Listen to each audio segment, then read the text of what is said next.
Hello and welcome back to Experience Boost Gameplay. I'm Rin. And I'm Archive. And we are playing Cinderella Phenomenon. Yep, Cinderella Phenomenon. I almost wanted to say Octopath Traveler. I know, I keep wanting to say that one too. It's a fantastic game, guys. Alright, so. We're in a hall. Yes, we're in a hall. As we usually are. We have the halls of transition. With the beautiful lighting. Do you remember what happened last time, Archive? We left off with Sir Alcaster scowling. Yes. As to what actually happened in the last episode, no. No, I do not. We are, It's been a while. as we've said, it's been a while since we've actually played. We play in bursts and life gets busy and we've had a lot of stuff going on the last couple weeks. Yes, we have. But yeah. We're so excited to play some more though. I keep missing it. So we'll go ahead and just start here. Emmeline dismisses me after my lessons, and I begin to head immediately back to my room. I have just turned a corner when I notice Sir Alcaster standing before me, scowling. I imagine him she turns a corner and he's just literally standing right there, looking in that direction, scowling, waiting for her. Very creepy with those yellow eyes. Watch where you're going, child. I quickly avert my gaze, not wanting a confrontation, because we've already had a confrontation with him and Rod. Yep, this is Fritz's dad. Saved as us. a reminder, Fritz's dad. He always looks at me so strangely, almost like he can see into my mind, or is trying to. Now we do know that there's a male witch in the castle somewhere looking for Rin, because she's going to be the next Tenenbaum crystal bearer. I don't know why it's so hard to say. Tenenbaum. Yeah. Barum. The witch crystal. The witch crystal. I like that so much better. My apologies, Sir Alcaster. Sir Alcaster nods his head at me stiffly before walking off. You are pardoned, princess. Oh, he slipped. Oh, he slipped. I turn to stare after him, but he has already turned the corner. Maybe he didn't slip, maybe he did it on purpose. I'm gonna My say, blood becomes cold. You wanted to see how you'd react? Was that just a slip of the tongue? But how else could he know that I am the princess? Is it possible that he is cursed? We know Fritz knows who she is. No, somehow that does not seem right. But if he does not have the fairy tale curse, could he be the witch that Delora warned me about? What reason would he have for unveiling his identity then? Unless he just wants to intimidate me further. It occurs to me that Fritz still remembers who I am. Oh, see, they always acknowledge what we're thinking. Did he tell his father about me? Well, if Fritz is a witch but doesn't know it, he would be unaffected by the curse. He's a witch and doesn't know it. Now, she's a witch. She didn't know it. True, but we don't know if she ever came across anyone that would be forgotten outside of a curse. So. Right, because then she had Rod, but she knew him from before he was cursed. Or, I mean, after he was cursed. Okay.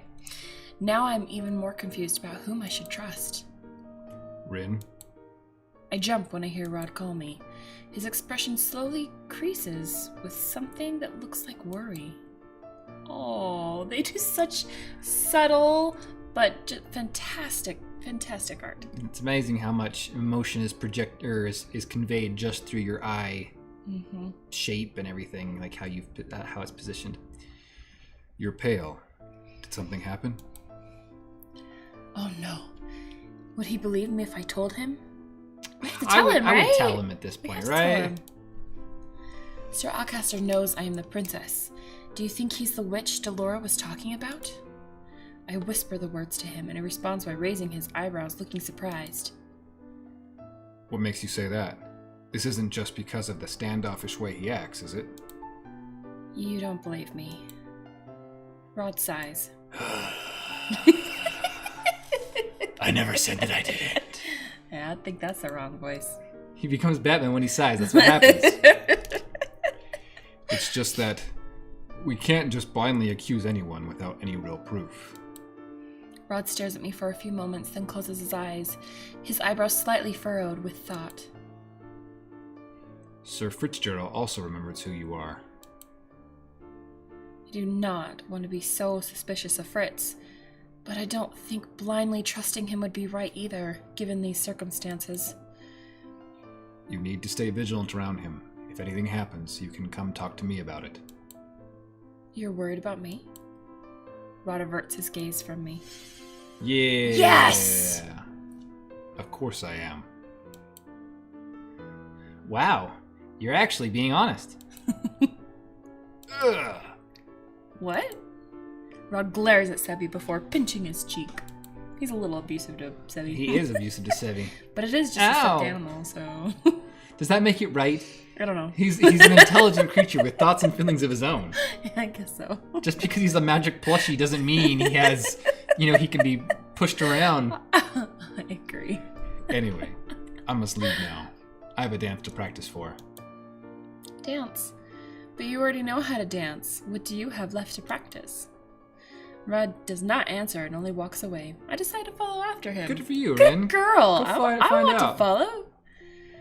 Why did you follow me? Because you're handsome? I shrug. I wanted to see you practice. To be honest, I want to see him dance. I already know that Emmeline is very clumsy when it comes to dancing, but outside of the one practice with Emmeline, I've never seen Rod dance. We danced with him, though. It's different.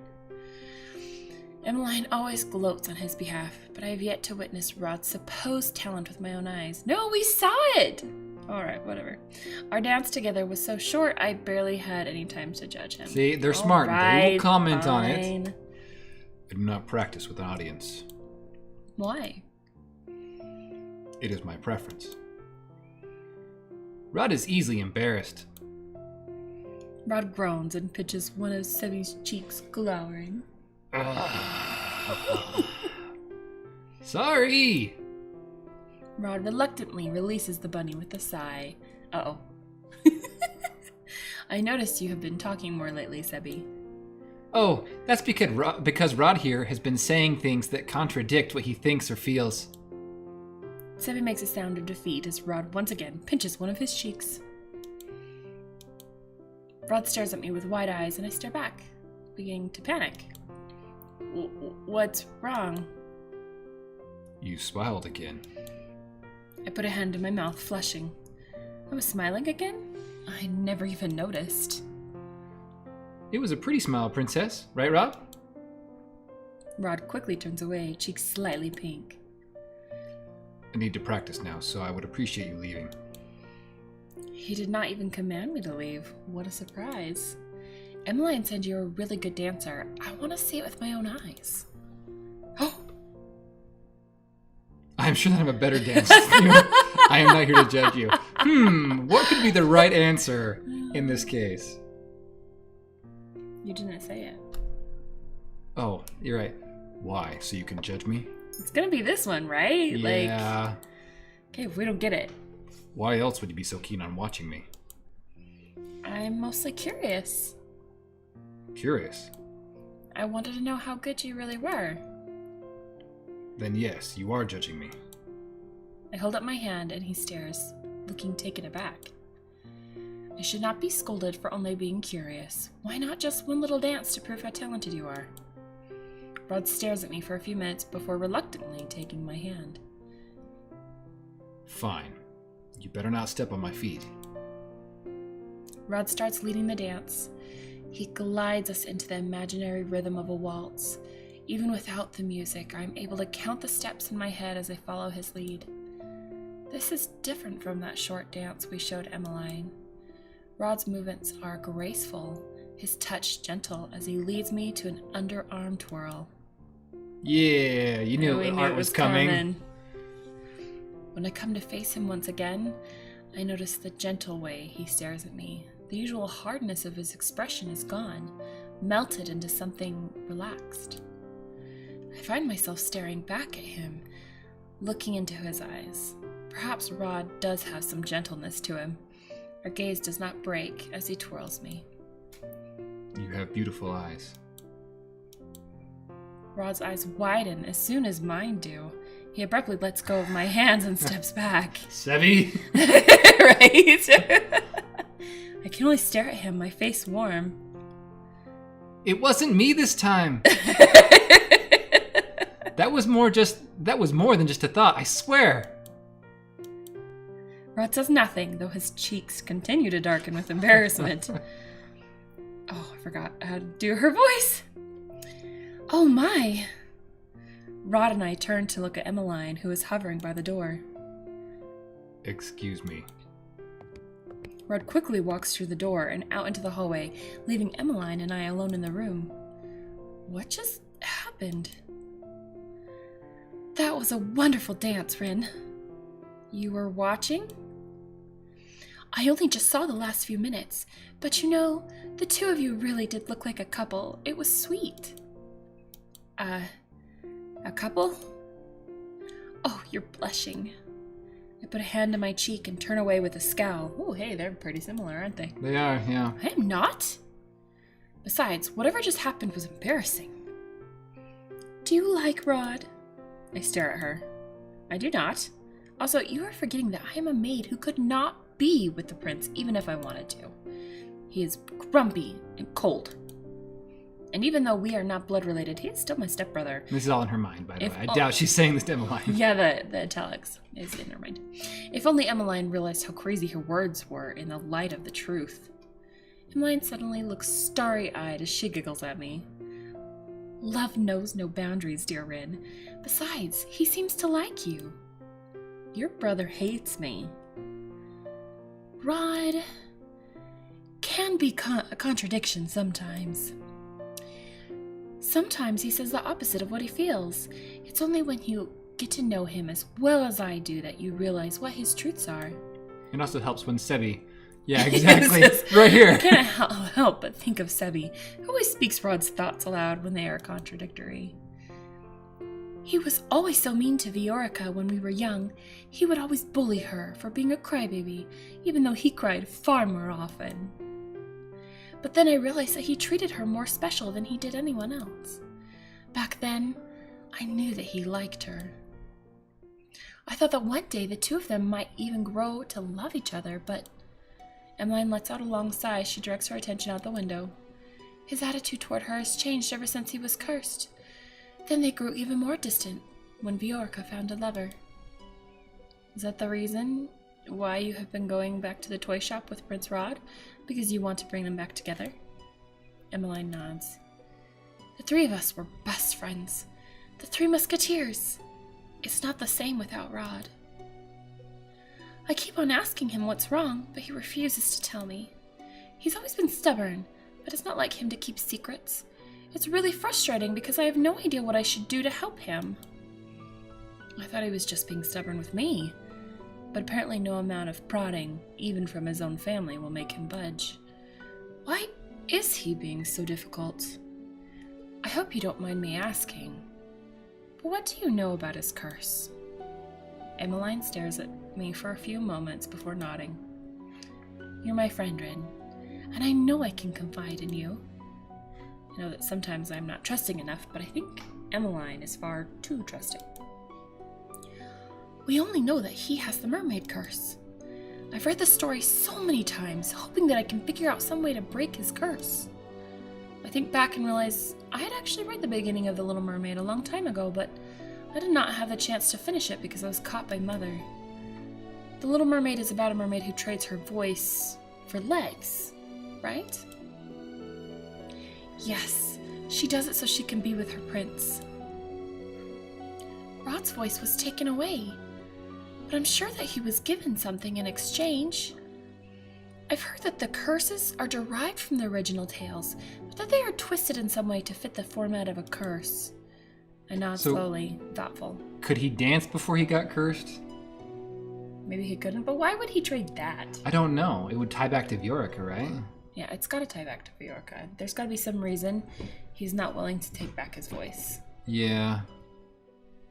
Maybe it's something to do with his sister. What if Viora couldn't walk? What if Viorica couldn't walk and they don't remember? And no one remembers because Rod gave his voice so that she could have legs. That would make more sense. And he won't break it because then she'd revert back. Even though she's marrying someone else. That's what I'm going with. Final answer. I like that. I like that a lot. You're so smart. I nod slowly, thoughtful. I have a strong feeling that Rod's curse is related to Viorica, but I cannot draw the connection. But still, Viorica might be the key to understanding his curse. If Rod will not divulge anything, the next best chance we have of understanding his curse might be going through Viorica. Ah, crap. I don't remember what Viorka sounded like, guys. I'm sorry.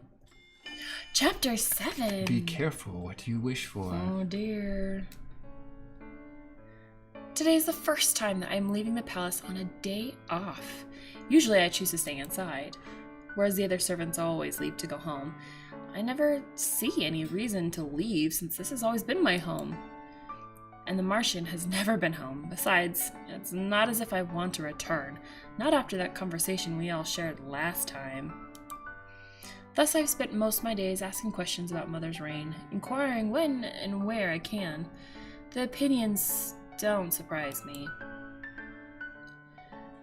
I was so scared of her. One wrong move and she'd have you thrown in prison. The townsfolk would always wait for her to pass by before leaving their houses. She was a tyrant. The kingdom is a better place now that she's gone. There is no reason for them to lie to me. The more I hear, the more my old life makes sense. I now know why the king never seemed to love Mother, and why the people hated her. And the reason people looked at me with such fear. However, it's been months since I've been glared at in public. If there's one good thing that this curse did for me, it's that it allows me to travel around town without being noticed. As Viorka's shop comes into view, my thoughts shift to the reason I have left the palace in the first place. If Rod will not tell me anything, I will have to ask Viorka. She must be related in some way to his curse. Are we going to meet her fiancé? I feel like we're going to. Right, we need to. I pause outside the door. What if it's one of the bachelors? But they've named him. Oh, they named okay. him at some point. I pause outside the door to the toy shop. With a deep breath, I push the door open.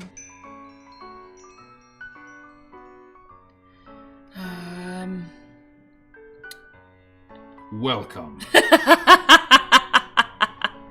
Welcome.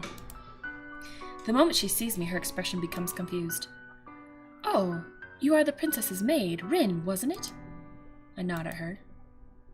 You've never come in here alone before. What can I help you with? I wanted to ask you something. It is about Prince Rod. Prince Rod? Did something happen to him? Is he okay?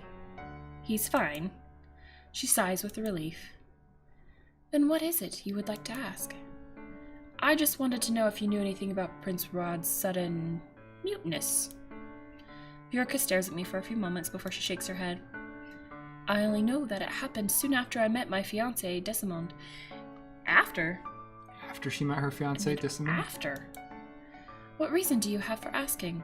Given her a slightly British accent. Sorry, guys. Well, I try to think of a plausible explanation for this, and I immediately consider Emmeline. Viorka is Emmeline's best friend. Surely she would be willing to help if she knew I was doing this for Emmeline. Prince Rod has been very quiet recently. Princess Emmeline has been worried sick about him, but he refuses to say anything, even to her. I've been trying to gather information that might be helpful in discerning the cause. I stare at her expectantly, hoping that my gaze holds nothing but determination. Finally, Viorka smiles. She's lucky to have a dedicated friend like you. I'm still not accustomed to the fact that Emmeline considers me a friend. Before she became the princess, I was her first confidant. We were like sisters. But now that she's living in the castle, we no longer have the luxury of spending so much time together. I worry about her constantly. Even around me, Em always tended to keep her problems to herself at first. She doesn't like to bother other people with them. It is hard not to agree. With the way Emmeline was always smiling before, I never thought she had any problems in her life. It was only recently that I discovered she was hiding all her loneliness and pain behind a smile. It's a relief that she's befriended someone who cares so much about her. I don't know if I can be of much help, but I'll tell you what I know if it will help Emmeline. To start with, I'm not exactly sure how everything changed, but it all happened so suddenly. All I know is that after the night I met Desimond, our relationship changed. And with that, guys, we're going to take a break here. We're going to pause and come back to Viorka so she can fill us in on what happened after the night she met Desimond. He definitely seems to be a bigger player. We haven't seen him yet, but he has a name, and he probably has eyes. Be something. Which means he's an important character. Is he the Ursula character somehow? Possibly. I mean, there's got to be something. I still wonder if maybe she couldn't walk and now she can, but no one remembers. Yeah, I think it's still good. A very good guess. So we'll have to see. But if you like what you saw, guys, consider leaving a like down below. Comment on what you think of the story so far, and if you're liking the Rod path, if you're also playing through it, if you chose to go a different way, who your favorite potential romantic interest is.